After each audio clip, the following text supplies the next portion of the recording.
It's late, past midnight.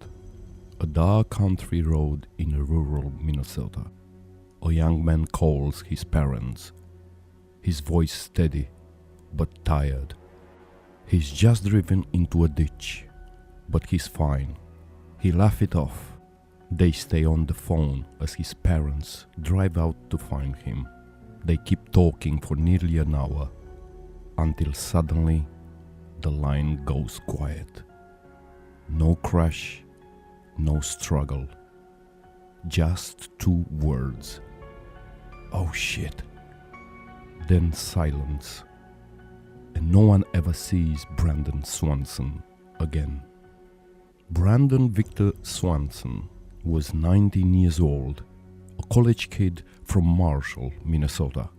Smart, social, responsible. He wasn't a partier, not reckless, not the type to vanish into thin air. That night, May 14th, 2008, Brandon attended a small get-together to celebrate the end of his spring semester. Friends say he had 1 or 2 drinks, but nothing excessive. Just a normal night. Around midnight, he got into his car, a green Chevy Lumina, and started driving home to Marshall. It was supposed to be a 30-minute trip, but Brandon never made it back. At around 1:15 a.m., Brandon's car went off the road near a small farming town called Lind. He called his parents, Brian and Annette, and told them he was fine. The car had gotten stuck in a ditch, but there was no crash, no damage. He just needed a ride home. "Hey, I'm stuck on a back road. I think I'm near Lind. Can you come get me?"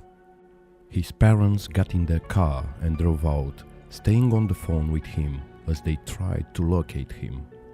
But the directions didn't make sense. Brandon told them he could see the lights in the distance, maybe Lind, maybe Marshall, but when his parents drove towards the same area, they saw nothing. They honked, he honked back. Neither could hear the other's horn. They stayed on the phone for 47 minutes.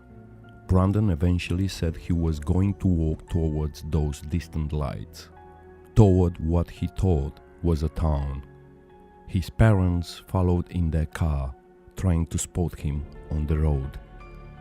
Then, at 2:17 a.m., mid-conversation, Brandon suddenly says, "Oh shit!" And the line goes dead. No more sound, no screaming, just silence. At first, Brian and Annette thought maybe his phone had died. They tried calling.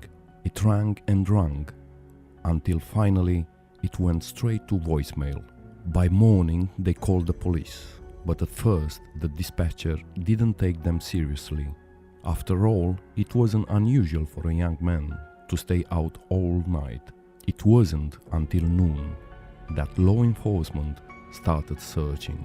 When they traced Brandon's phone, they discovered he wasn't anywhere near Lind.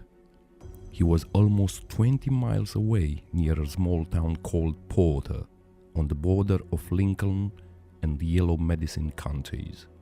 His car was found on a gravel road, lightly stuck in a ditch, exactly as he's described.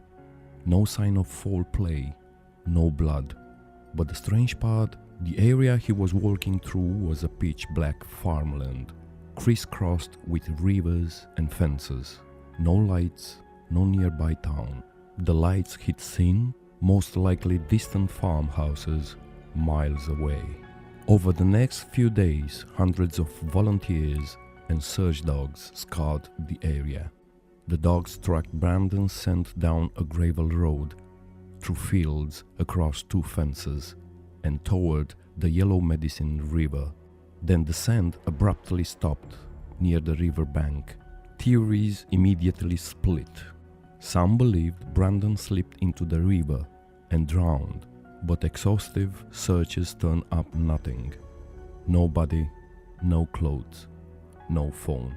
Others believe he made it across the river and collapsed somewhere on the other side. Disoriented, hypothermic, maybe injured, search dogs briefly picked up a faint scent beyond the water, but it led nowhere. For years the case remained open. Every spring, divers and cadaver dogs returned to the area, and every year they came up empty-handed. Stay tuned for the next part. If you enjoyed this episode of Morbid, don't forget to follow, rate, and share.